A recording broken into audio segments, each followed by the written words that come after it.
Hey y'all, welcome back to my channel. My name is Legs, and I would greatly appreciate it if you want to support me or support the channel. If you would consider liking, sharing, commenting, and subscribing. It helps to get the video out there and it inspires me to keep creating. Honestly, we are on the road to 10K on this channel, and I see y'all in the comments who say, girl, you gonna have way more than that. I love how y'all ride for the channel. And seriously, there are so many of you that I see in the comments on every video, always commenting, always supporting, always there. And it really does mean a lot to me, guys. So I just do want to thank you guys so much for supporting this channel, consistently supporting this channel, and just coming back for all the different videos. Even those of y'all who say, I'm not even watching this season no more, but I still watch your recaps. That means a lot to me. So anyways, today we are going to be doing Love is Blind Season 8, Episode 12? Episode 12. Whoo, child. This is the final dates episode, and there is not a lot to say, but I talk a lot, so y'all know I be saying there's not a lot to say, but then I have a lot to say. So let's jump into it. So all of the couples are having their final dates. We start off with Taylor and Daniel. This is our golden couple. Again, I know I say it every video, but it is just so shocking to me how these two are so good. They haven't brought up this Instagram thing at all. I was out here thinking this was going to be a recurring theme throughout the season, and it hasn't been brought up at least once that we've seen on camera. But they are having an ice skating date. It is also Taylor's birthday.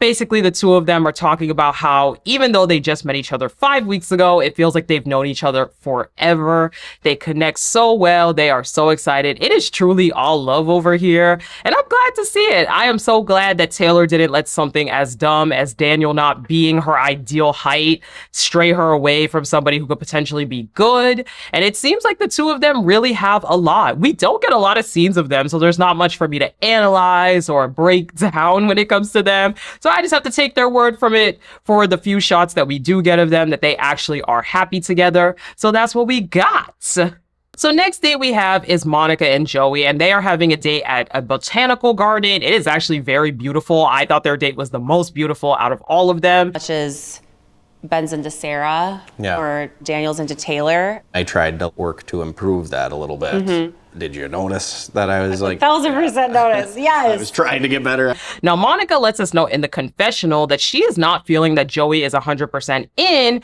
which is kind of causing her to not fully be 100% in. So they start getting into conversation, they start talking, and Monica asks Joey, what are your love languages? And he basically says that his are words of affirmation and acts of service. But he says acts of service first. Now, Monica's are also words of affirmation and physical touch. So she starts to get into how she sees the other couples, all touchy-feely, all lovey-dovey at the last event. She sees them all over each other, but she's not sure about Joey. The PDA doesn't seemingly come natural to him. So she's really curious, do you like me or do you not like me? Now, Joey does bring up, well, did you see that I am trying more? So it seems like this is a conversation they had previously regarding the PDA, because Joey does say that he's trying. Even at the apartment, he tries to put his hand on her lap or cuddle with her. And I do find that weird. And I know that a lot of other creators have been skeptical of Joey, and I feel like I've been out here caping for them like, no, I see it. But I don't know. I will be honest. I definitely do go back and forth on this couple.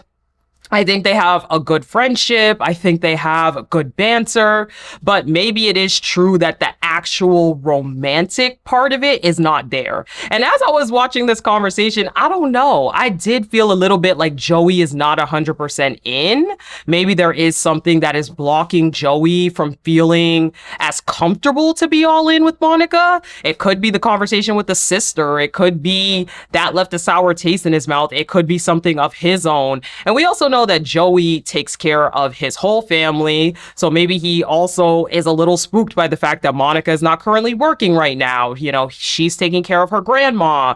We didn't get a whole lot more about that in these scenes, which I thought we would. So I don't know. There could just be something there that Joey is not fully feeling, but at least in this conversation, I was definitely getting a vibe that Joey is a little bit hesitant when it comes to things. So I don't know. Monica really does, though, she's like, look, if you could just put your hand on my lap when we're out, or even just put your arm around me. It doesn't have to be this big thing, but I just want a little bit of reassurance that you actually like me. And I can understand that. I mean, some people are touchy-feely and some people are not, but to hear that he seemingly wasn't even doing it at the apartment, because I know some people have a thing with PDA, but then like behind the scenes, it's all good. But to hear that he wasn't even doing it at the apartment, it is making me raise a little bit of an eyebrow that maybe Joey is not as all in as he claims he is. So I guess we will have to see. Now they get into the love that they have for each other, and Joey says that he has a lot of love for her. Okay, his favorite thing is their communication. He loves how they both give each other that space to speak, and they kind of, again, we see it, that they have good banter. It does seem that they are able to have the conversations, and neither one of them seems afraid to, or like shies away from those tougher topics. But Joey says he has a lot of love for her. I don't know if anyone else picked that up, but he said he has a lot of love for her, not that he is in love with her. So I definitely am getting vibes that Joey is a little bit skeptical. So next we have Sarah and Ben. They are glamping. Once again, this couple is always talking about how excited they are, how perfect everything is, how great things are, how they can't wait to be with each other. They're perfect for each other, even though there seems to be a lot of glaring disagreements regarding their viewpoints. But again, privilege or something allows people to just push those things to the side. So Sarah does open up and say that she actually did go on to watch another service from the church on her own. Like I remember they have had services where they've talked about it, but I just don't remember. But like of what they said? Yeah. About like as a parent, what would you do if your child came up to you and they were like 12, 13 saying, oh, I feel like I'm a boy, but in a girl's body, you know? Yeah. What he said was like, now Sarah, she really is not feeling the church after this, because we already knew that she wasn't feeling the church before, but the fact that she went ahead and did her own research, I think is good to do her due diligence.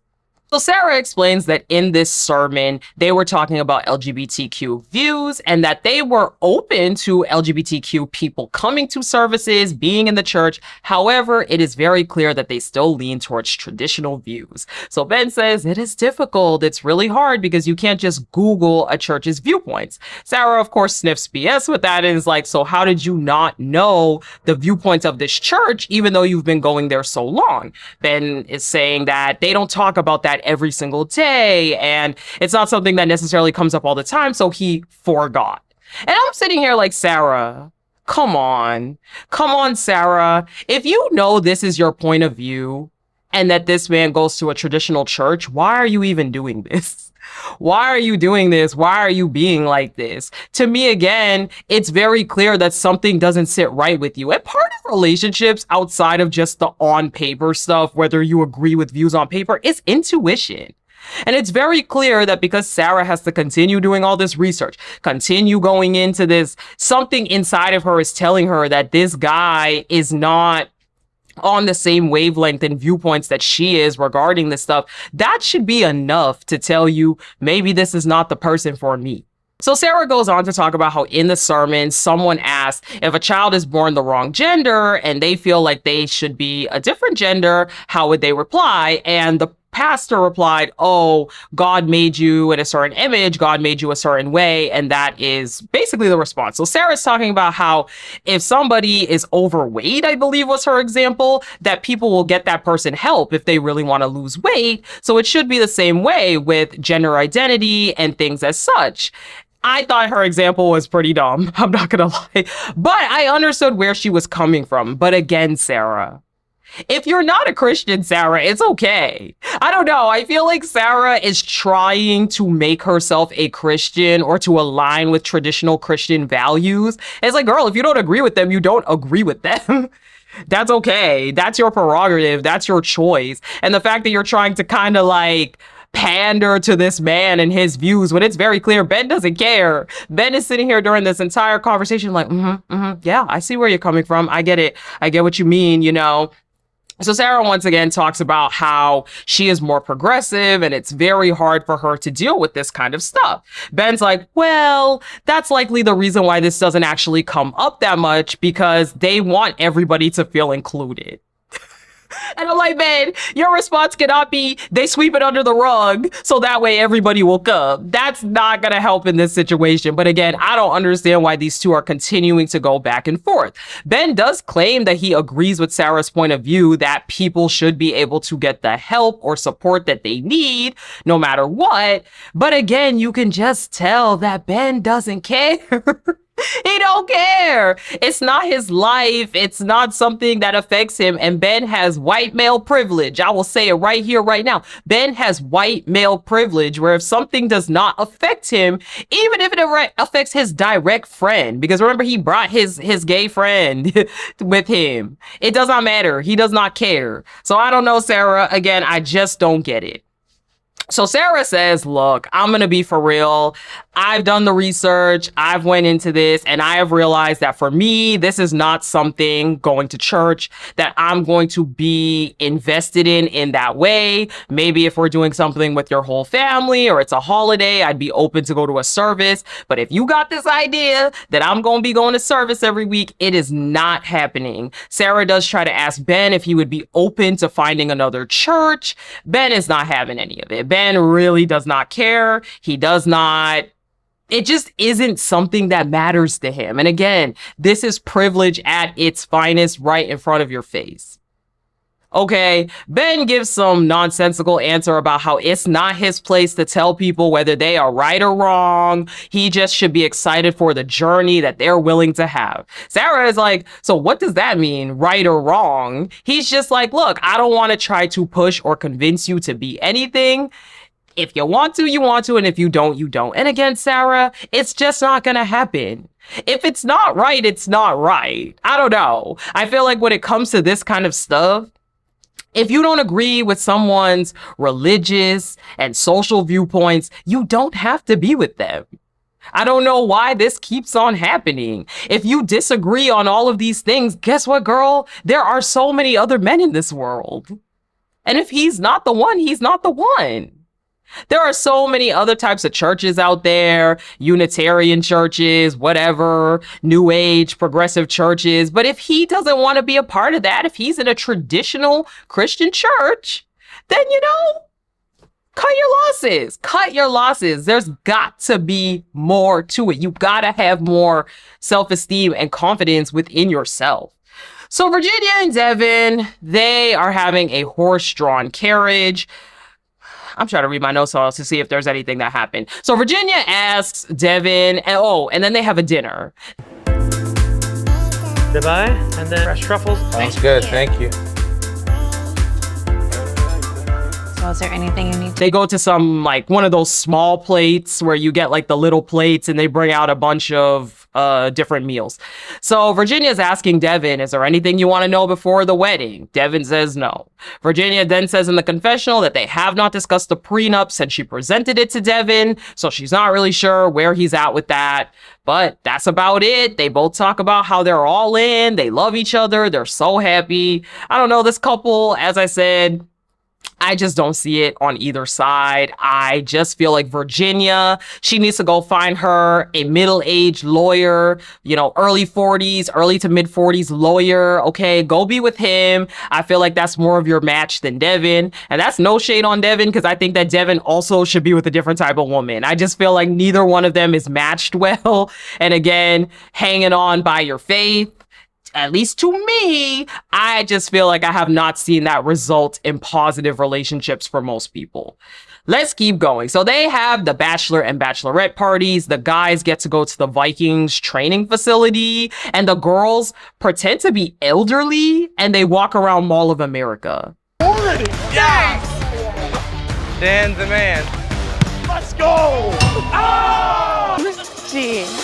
Theme is elderly. You never seen it like this. Don't bust a hip now. I think we slayed it. Hey! Why do they always give the guys a better bachelor party? I remember with the DC season last season, the girls had tents on the floor and the guys literally went to a Wizards game. Why do they always give the guys better? The guys always get something sports themed that seems really, at least to me, really fun. I like going to sports games if I'm there. I don't really like watching it on TV, but if I'm there, it's fun. And the girls always get something nonsensical. They literally dressed up in grandma outfits walking around Mall of America. Okay, anyway. So Virginia and Devin, they start to talk about the prenup. Devin comes, crying voice in tow, prenup in hand, and he says, hey, I know we haven't really gotten a chance to talk about the prenup. She was just like a lot more at ease with the thought of it. It actually made me feel a lot better about I gave it to my mom. I took it to our family lawyer. And turns out, the prenup said, you come with you leave with what you come with. And what we make together, we split in half. And Virginia's like, see, I wasn't trying to get one over on you. And he's like, no, I never said that. I never said that. But I had a conversation with my mom. She seems way more on board with it after reading it. Everything's great. And I'm willing to sign it. Thank you. Because again, I'm sorry. I would have found it very, very sus if Devin was unwilling to sign the prenup because they are strangers. And I think anybody in this experiment should be willing to sign a prenup. Okay, Sarah and Ben, they have their wedding day. So you know they like to extend out these wedding day scenes. Let's jump in. So on Ben's side, he has all of his friends there. His parents were not in the room in any capacity, so I guess they just didn't want to be on camera because they were present in the actual wedding. Ben's friends mainly ask him, how do you deal with the outside noise? AKA, how do you deal with the fact that girls are coming out on TikTok and saying they know you and all of these different things? Our lives together. So if the rest of the world is hating, like, how does your mom think about all this? she thinks it's special. She's definitely like, Ben says at this point, all he can really do is explain to Sarah, and she has the choice whether to stay or to leave. And at this point, she has chosen to stay. Then he talks about how, again, for most people in his life, even including the group of guys that he has sitting there, everybody's been so confused at how he could get married in 7 weeks. But he says that he knows in his heart that this is right. And in 10 years, when they're still married, he's going to go ahead and say, see, I told y'all getting married in 7 weeks was not a big deal. Everybody's confused, but he's going to show them. He is confident that it's Sarah. He said there is no way he is saying no to Sarah. Child. Again, privilege and delusion to believe that this is a well-matched relationship, but So we see Sarah. She's in the room. Her sister's there. Her mom is there. We didn't meet Sarah's mom on camera. I guess we didn't meet either of their parents on camera. So Sarah is telling her mom, hey, I went to church with Ben. He has a right to their views and beliefs, and, it's a matter of just respecting that. Yeah. Her mom is thrilled. I guess her mom's very religious because she says that foundation is very important for a marriage. However, she starts to talk about that she didn't actually like the church that much, and she does not see it being something. You could tell her mom was disgusted. Child, the family dynamic of Sarah, it was given the sister and the girlfriend ain't really accepted like that, and Sarah is also not that. It's given mom is very disappointed at the children. I don't know. That's just it seemed very rigid. It seemed very tense. So Sarah starts to talk about how it's not that they have opposing viewpoints. It's just that she thought that the man that she'd be with forever would be way more aligned on viewpoints that she feels like she and Ben are. And her mom once again says, look, everyone is entitled to their viewpoints and can have their viewpoints, and that shouldn't be something to break it down. Mom was giving me a little sus vibes with her own viewpoints. I'm just saying. So Sarah's sister and her girlfriend, they're sitting on a chair and they're whispering. They're like, oh my God, it's so crazy how excited my mom is for this. And Sarah's sister's girlfriend is like, I think she's going to say yes. I'm worried you and I were friends. Because she's trying to please everyone.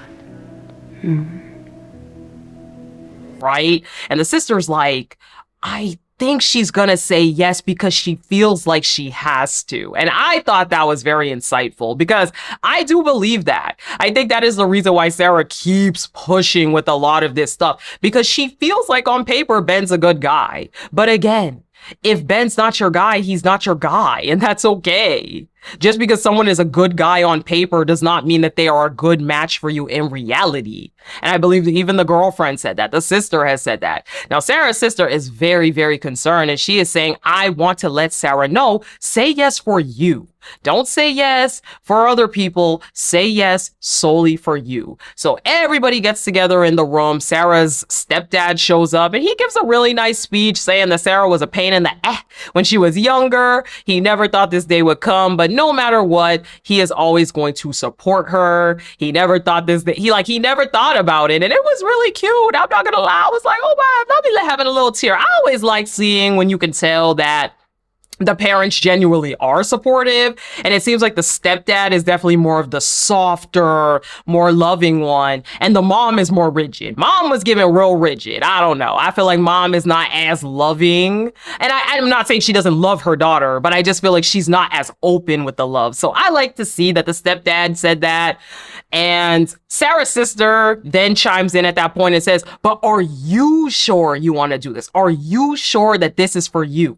Say yes because you want to say yes, not for anyone else. You say yes because you want to say yes. And you could tell the sister knows deep down inside this is not right. And Sarah knows it's not right. And you could tell after that conversation, Sarah's entire demeanor changes when she's behind the scenes waiting to walk out with her stepdad out to the altar or whatever. You could tell on her face that she is not feeling sure at all. Stepdad is asking, hey, how are you feeling about all this? And Sarah's like, I mean, hopefully things are good. He's like, hopefully. I mean, that is about to be the person you're gonna marry, so I certainly hope so. And you can definitely tell Sarah is having regrets. Everything is catching up with her.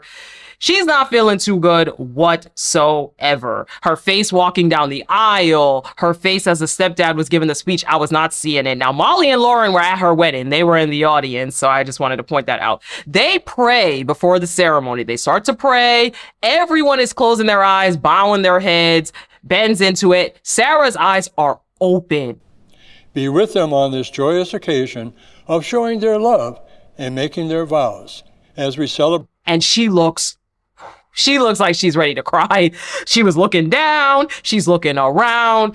I don't think Sarah is going to say yes. I think Ben is going to say yes with flying colors. And I think Sarah, or maybe this is just wishful thinking for me, I think Sarah is going to say no. And she absolutely should say no. So anyways, we will see. The wedding episode, I believe, is coming out Friday. And then we have the reunion on Sunday. So a couple more episodes. I'll probably do one more video after that, comparing my first reaction, the first reveal to now what we know about people, because I always think that's fun. So anyways, if you made it to this point of the video, that means you liked the video. So I would greatly appreciate if you would support the channel by liking, sharing, commenting, and subscribing. It helps to get the videos out there and it inspires me to keep creating. Thank you guys so much again for supporting the channel as always. Road to 10K. Love y'all. And I will talk to you guys in my next one. Bye.